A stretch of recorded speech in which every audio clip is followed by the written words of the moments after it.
Okay. We're doing this again, are we?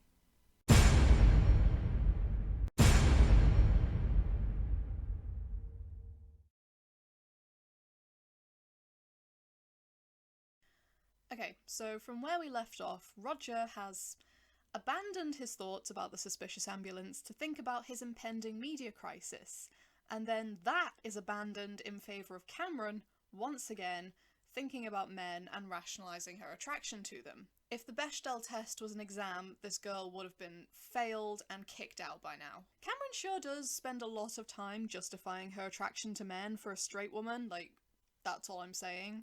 Ever since she had been in high school, Cameron had had a deep and sexist reverence for men who really knew stuff. It amazed her sometimes how little appearances mattered. He could be bald, he could be spindly, or sweaty, or tubby, but if that man's disquisition had enough interest, fluency, and authority, it would speak directly to her groin, and Adam had the additional merit of good looks. Jesus, okay.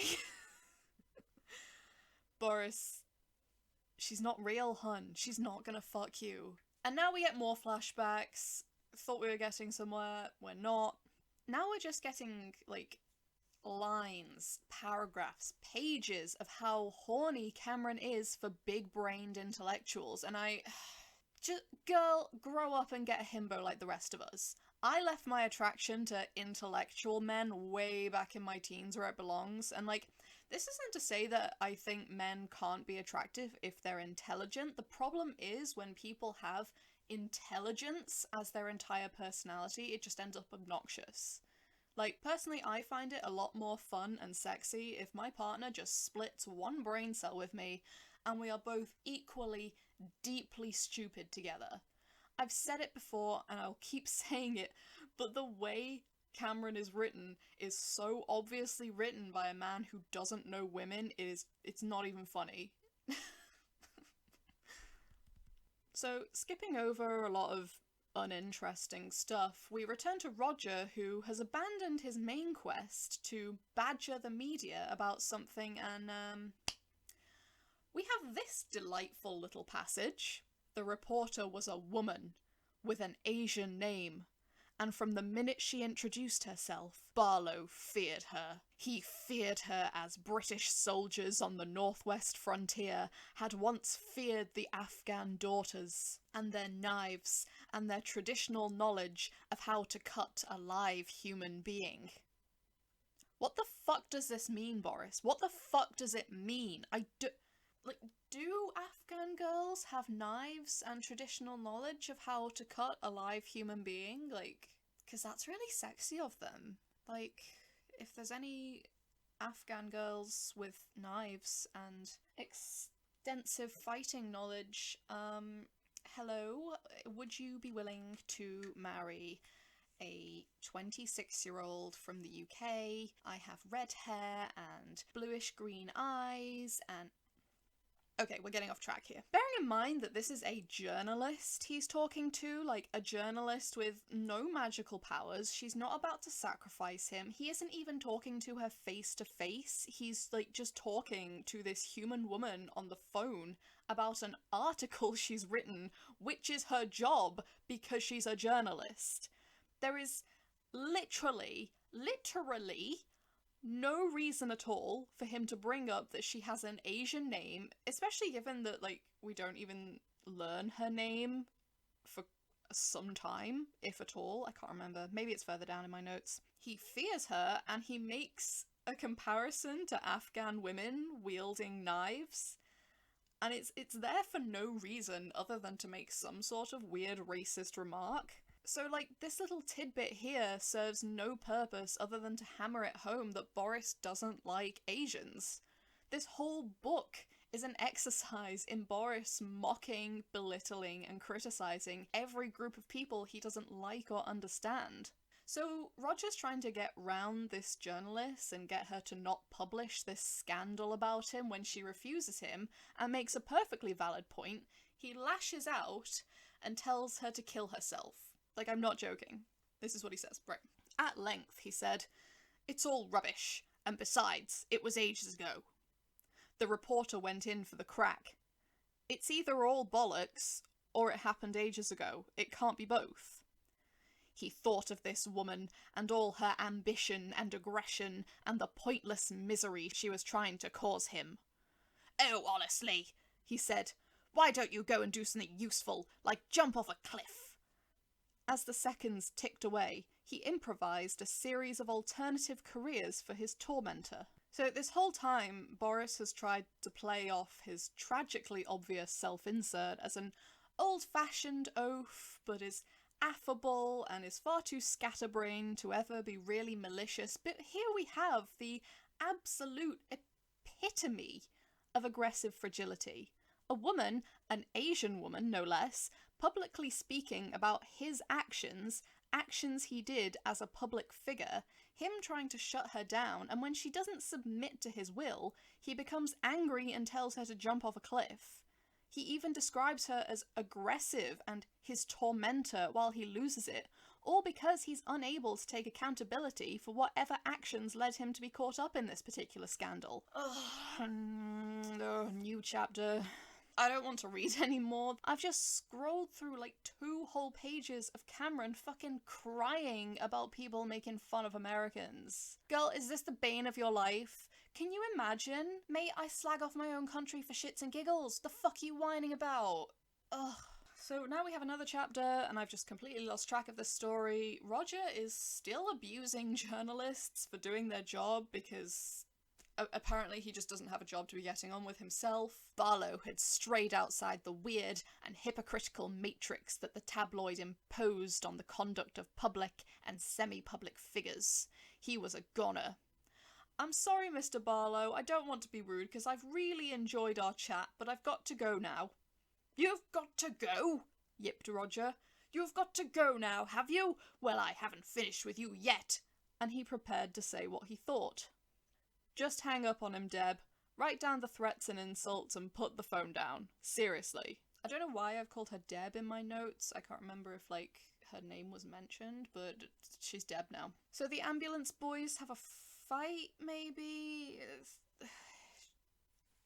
This jumps around so much, I can't keep track of anything. It's like halfway through the book now. So far, at the time of me writing this script is 22 pages. I hate this. Okay, so the ambulance boys get stopped again, but they get let into the place because the police are scared of being accused of discrimination. Like, the disproportionate amount of ethnic minorities that are targeted and punished more harshly by the police compared to their white counterparts are laughing.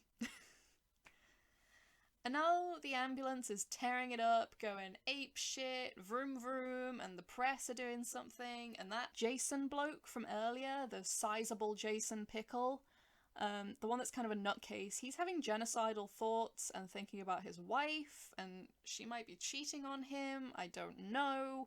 Like, I can't say I blame her. If she's married to somebody who seems like he'd shoot her if she tried to leave, like, get out of there, hun. So Boris has a very long description of himself looking like a twat while running, and I suppose this is where the hero arc begins, because he's like, "Stop that ambulance!" and it's taken us 30 chapters to get this far, and just when we think things might be happening, we get more filler of Jason Pickle reminiscing about Iraq and his son thinking war is a game, and he now associates dark-skinned people in vehicles with death, and considers shooting the ambulance boys, and, like, no one fucking talks to each other, do they? Nobody, like, everybody in this book needs a fucking therapist, like, ugh.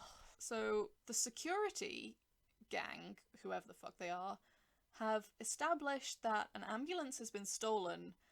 I assume they have an ID on it, a number plate, or something. They are fairly sure this stolen ambulance is a threat, and then they don't tell anyone else. They don't say anything to the security squad out in the field. They don't tell people around the area, anyone who can actually do anything. They just try and find it and say nothing to anyone. Like, I feel like this whole debacle would have been over pretty quickly if everyone was informed that there was a stolen ambulance going apeshit in places it shouldn't be. But here we are! Like, is this the story of Roger Barlow, Boris Johnson's OC self-insert as he incompetently farts his way through the day? Is it the story of Cameron, Boris Johnson's sexual fantasy, absolutely Galvin for some big-brained Tory cock? Is it the story of a traumatized, racist sniper who really wants to kill brown people? Is it any of the other people in the story? Who knows? They all have an excessive amount of block paragraphs dedicated to their pasts, like the intimate details of their lives, their thoughts, their inner workings, for absolutely no reason, as far as I can tell, other than to bulk out the word count. It's an amateur trick, Boris. We all learned it from our early academic years, but the problem is, it doesn't work well in fiction. The audience can tell you're floundering, and your approach to politics isn't much better. Chapter 34, oh my god. Jason shoved his left forefinger into Indira's mouth as though to pacify a baby and squeezed off 2 more rounds. Even the sharpest sharpshooter finds it hard to cope with an Indian hellcat scratching and biting at his groin. Wait, what? Have I missed something here? Hang on. So either I missed it in the mound of unnecessary word salad, or Jason Pickle has, without warning, started shooting at random and sexually assaulting Indira. Oh, yikes, I do not like how that's worded. Why does that line seem so sympathetic to Jason? Like, how dare this woman distract him from his random firing and sexual assault? What the fuck, Boris? Okay, so I've gone back and reread. Basically, Jason took out his gun and aimed at the ambulance boys. Indira, having 0 context and having just listened to him ramble about how mentally unstable he is all morning, attempts to disarm him to prevent him from shooting what she believes to be a random target, which, honestly, that's the right thing to do. And it doesn't make Boris's wording here any better. He's very keen on making the reader picture her face near his genitals, and her very much not wanting to be near his genitals. This really reads like a rape scene. This feels like a rape scene. Like, it's an unhinged white dude with a gun assaulting a woman of colour and being made out to be the sane, rational one in the situation, while she's compared to an animal and portrayed as hysterical. I am disgusted. I really am. This is... oh, I'm gonna have to put a trigger warning over this part. Like, sorry. Okay, moving on from that mess, we find ourselves at chapter 35, where we might see some action, who knows. So, there's a speech happening, and the ambulance boys arrive, and Cameron's dumb boyfriend slowly realizes he done goofed while people flap over where and who the threat actually is. And now we come to part 3, pretentiously named, I Come to Bury Caesar. I don't remember there being a part 2. Was there a part 2? Who knows? Anyway, chapter 36. Oh boy, the ambulance lads have cuffed the president. Oh no, I cannot summon any anticipation for this, if I'm honest. Only exhaustion, so the terrorists whip out a gun, and once again, we have to listen to another description of a woman's appearance. The girl looked at the older man. She was beautiful, thought Cameron, with full red lips and skin that was startlingly pale for a Palestinian Arab. Boris clearly hasn't interacted with very many Palestinians. I'm pretty sure they are quite pale. Yeah, I just looked it up. There's plenty of pale Palestinians. It's not unusual. And naturally, because she's Arab, she's in on the terror plot and is threatening to kill her older lover, the French ambassador. Sick. Okay. Everyone's flapping and they don't know what to do, which is fair enough. I wouldn't expect a presidential visit to Parliament to have such piss-poor security, and all Cameron cares about is having her boyfriend explain the whole situation to her, because her tiny woman brain can't wrap itself around the fact that they're at the epicenter of a terror-related incident. Meanwhile, a man called Kabash is getting horny with a woman called Philippa and her arse. Chief Ambulance Lad Jones makes a speech only to have his pronunciation corrected by some twat who thinks that's the problem here. I can only assume that's Boris's attempt of humour. Today we have another bad ruler and another trial. This is a man who rules the world by force. He abuses human rights. He invades countries without any international authorization, just because he can, because he has the power. With his discriminatory trade policies, he is keeping 1 billion people, the poorest people on Earth, living on less than $1 a day. With his depleted uranium shells, he has been killing babies in Afghanistan. At this, the president rolled his eyes. Why are you rolling your eyes? Like, I don't agree with his methods. Stealing an ambulance, stabbing a bloke is morally a bit dubious, along with the guns and bomb vests, but what he says about the wealth gap and civilian casualties and Western imperialism, and later on in his speech he does, in a rather offensive way, point out the inherent ableism and racism of the police and death penalty in America, so, like, he's not wrong? He says nothing about radical Islam, though, so, like, I don't know if Boris is, like, he has no real idea of what radical Islam actually is, or if he just groups together everyone he dislikes under the same umbrella of ideology. So we switch back over to the POV of people I don't remember or care about, and they don't really do anything to contribute to the story in any way, so we're back with Boris, Roger, whoever the fuck, and he's lamenting that he missed his moment to be a hero because when you're being held hostage with guns and bombs, that's what you're thinking about. Your ego. Not, the fear for your life or colleagues, not the fear of not seeing your wife and kid again, no, solely your hero status. And then we get a flashback to the event that poor innocent Roger was being bullied and harassed for by that evil, evil journalist. Spoiler alert, it involves more objectification of women! The woman in question seemed deliberately to have exposed her bosom, and she was looking at him imploringly. "Oh, please," she droned. "You promised. Do it for Eulalie. It's a fantastic investment." Roger had smiled at her because he really wanted to make her happy, or at least stop bugging him. And then he thought he must be going mad. He could hear the voice of his conscience. There really is not a single woman in this novel that isn't scorned or sexualized. That's all the women are good for here, to be berated or wanked over. Meanwhile, Pickle has finished assaulting his British colleague and is now climbing through the ceiling of Westminster, and Dean is having murderous thoughts. He hoped they were watching him in Wolverhampton. He hoped the magistrate was watching him, the one who had given him 400 hours of moss-picking.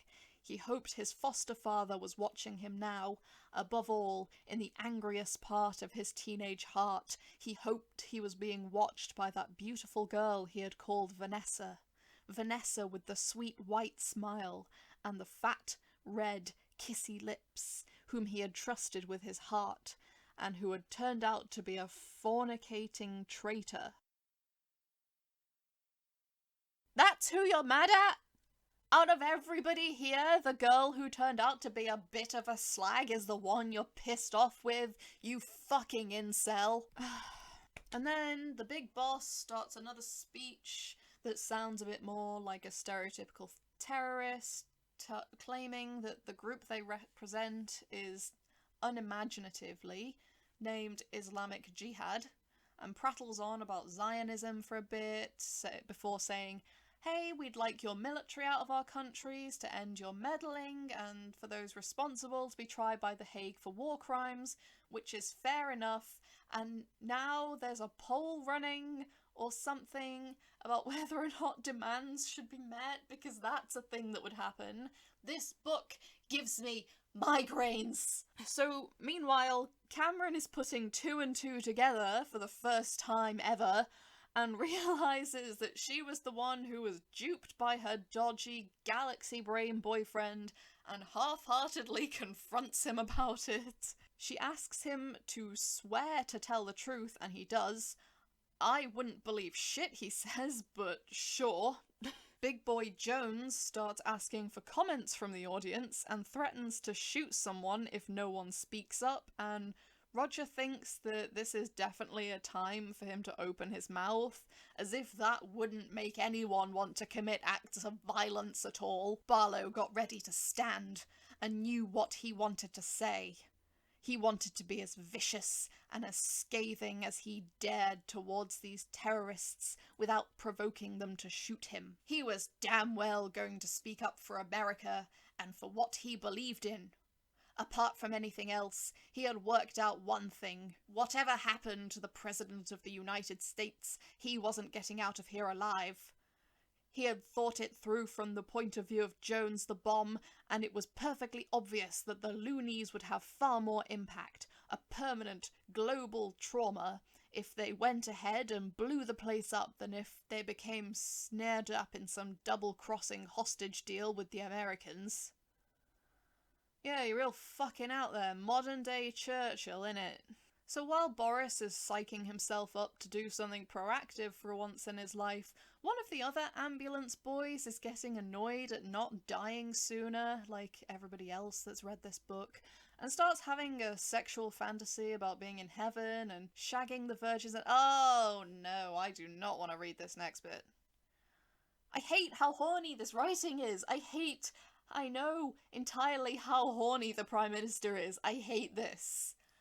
The same ambulance boy is now horny for Cameron. He found himself staring irresistibly at Cameron, just 10 feet or so away in her low-cut top. He felt the surge of fundamentalist rage that inspires the pathetic Islamofascistic male. How longer would Jones keep them among these harlots and Jezebels? He stared with that perverted Wahhabi mixture of lust, terror and disgust at this portrait of sexually emancipated Western women. He glared at her thighs and her unambiguously exuberant bosom and yearned to punish her entire society, punish America for her criminal role in pioneering feminism.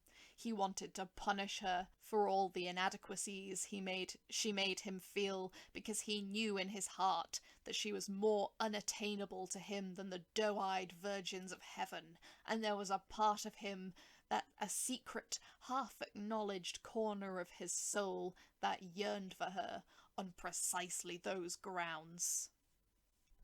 Boris, I am begging you to stop being horny.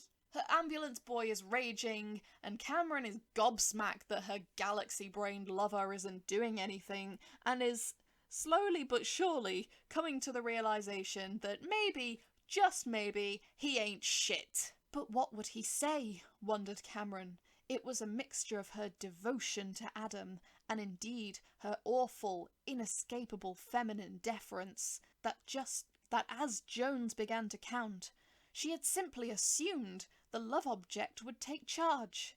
He was always haranguing meetings with brilliant and mordant paradoxes.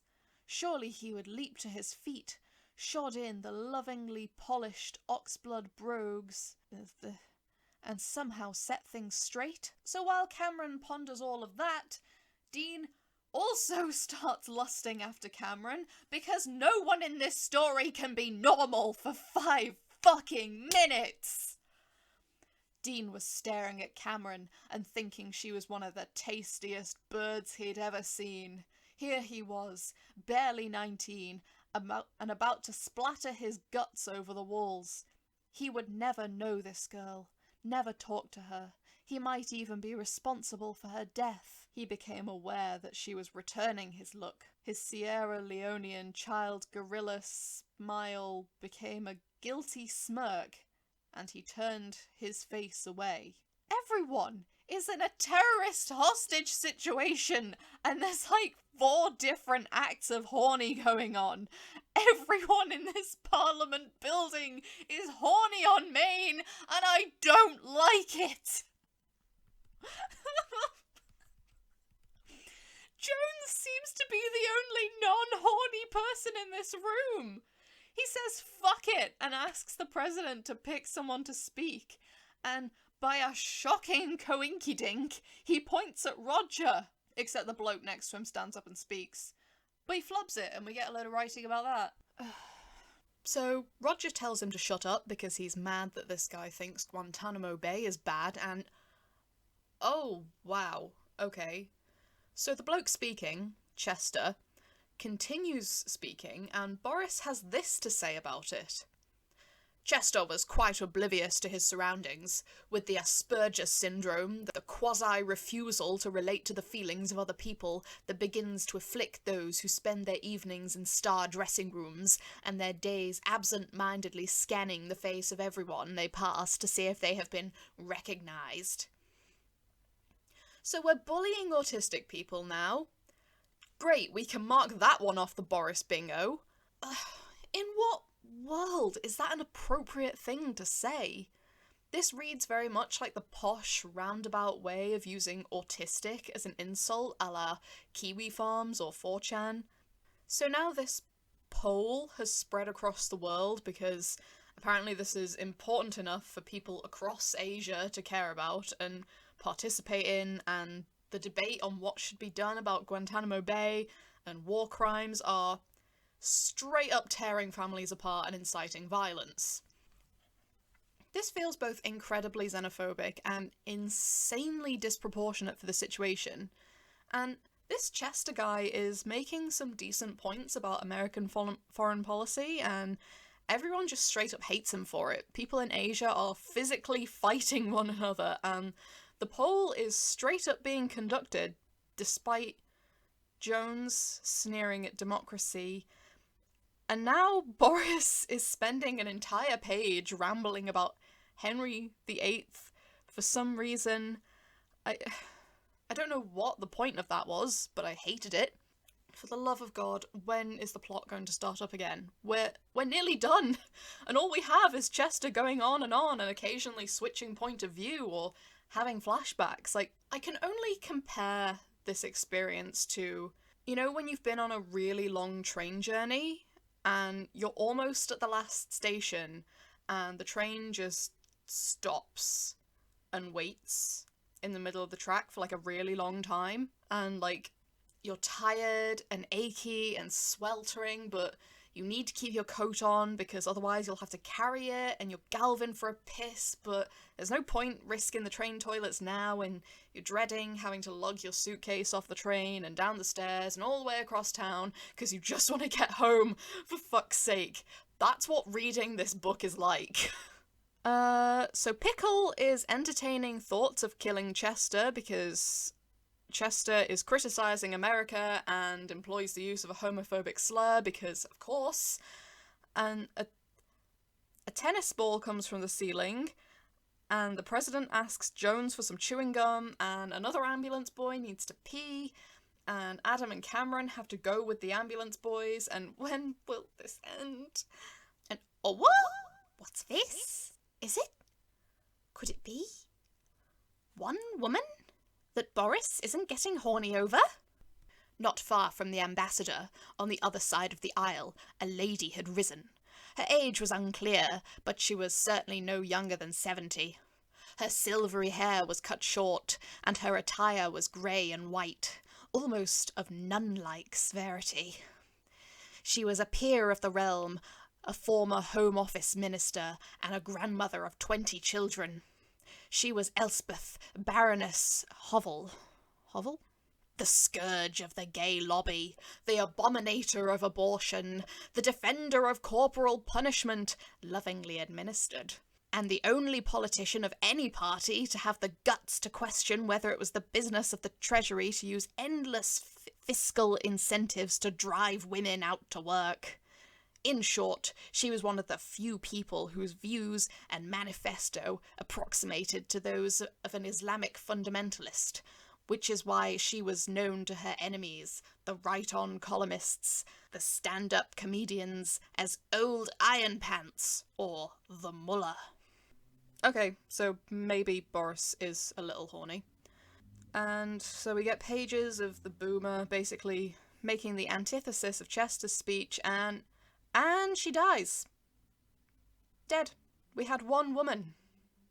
Some Margaret Thatcher stand-in type, and she immediately gets killed off.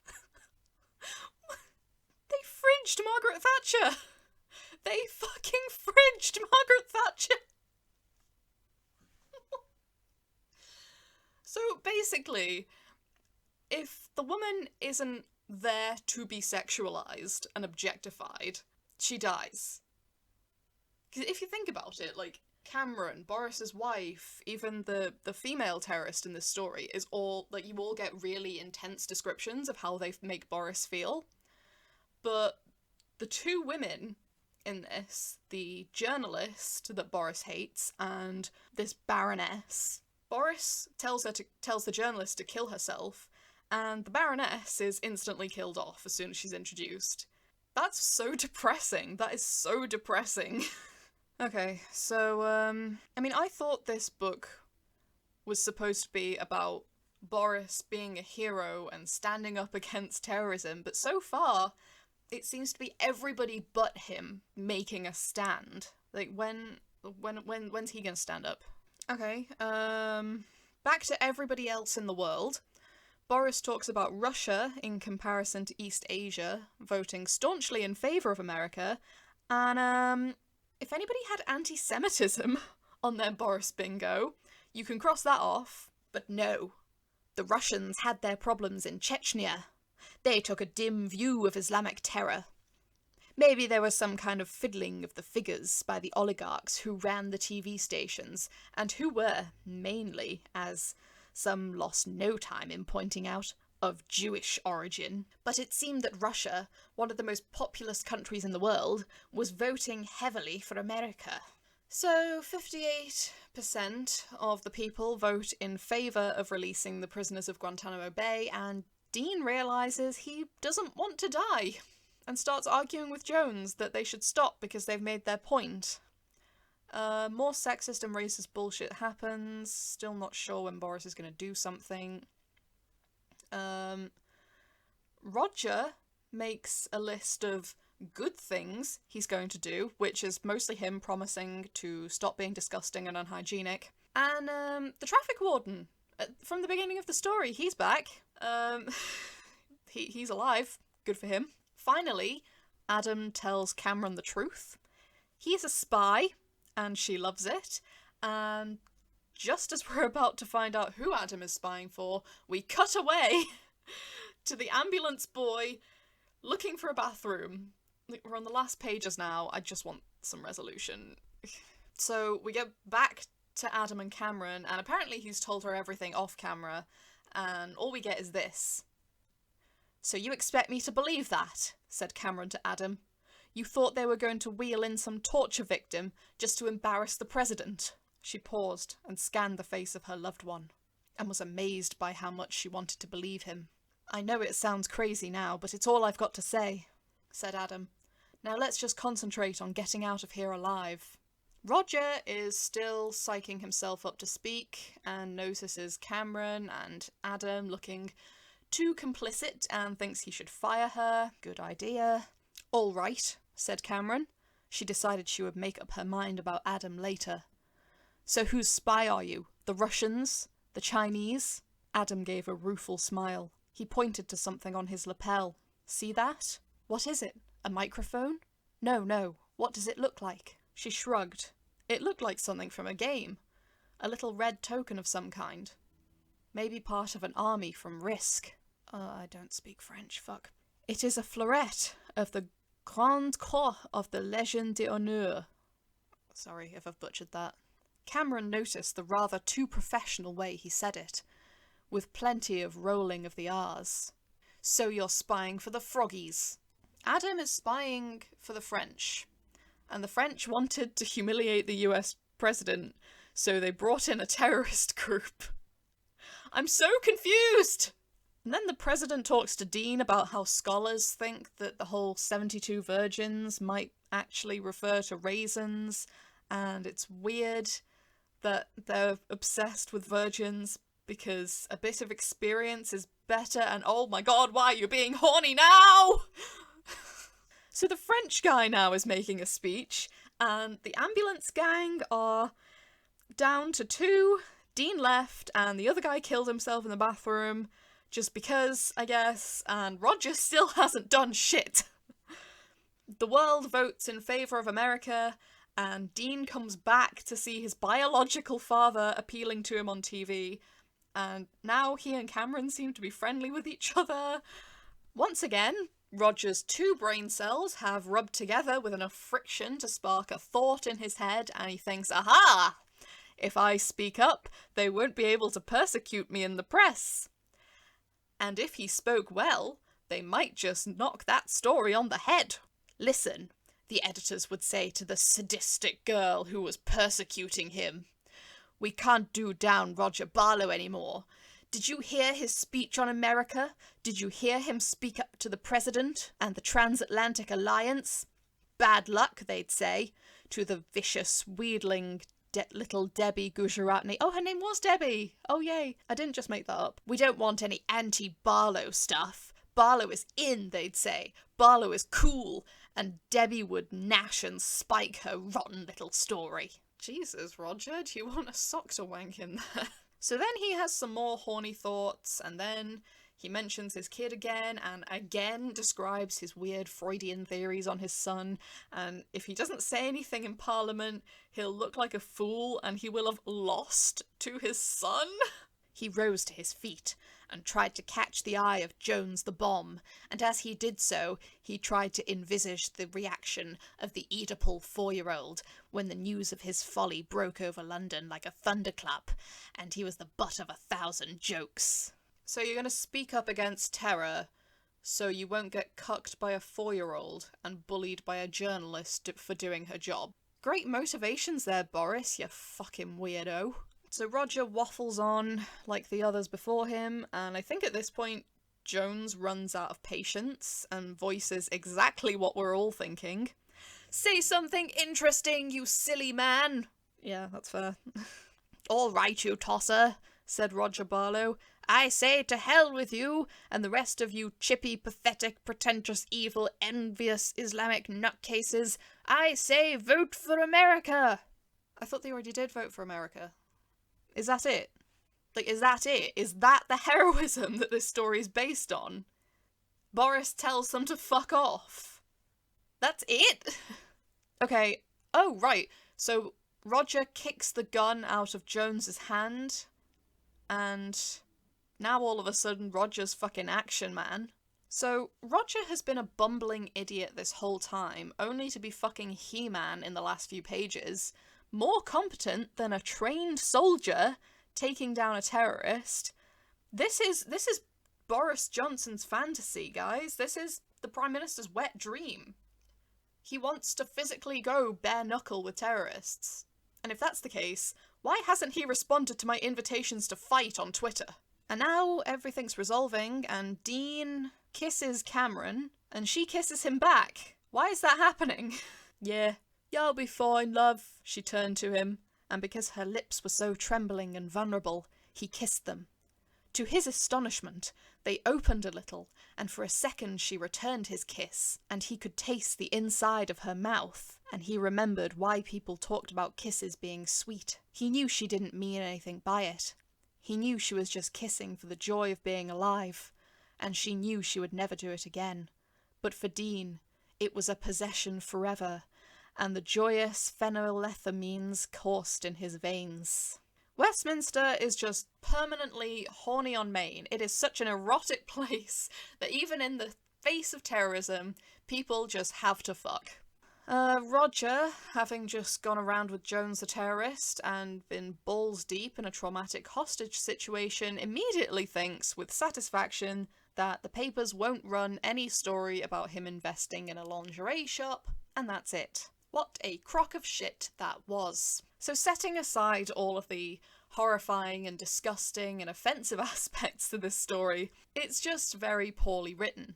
Like I kept saying, half the time I didn't know what was happening because the plot was on the cusp of advancing and Boris would just cut away to something entirely different. A load of stuff never gets resolved, and there was so much build-up. You can tell he was really going for a gut-wrenching amount of anticipation that would have readers on the edge of their seats, but there was little to no payoff. You could argue that this book is a comedy thriller, so I guess it's not that deep, but there isn't a single part of that book that could be construed as comedy.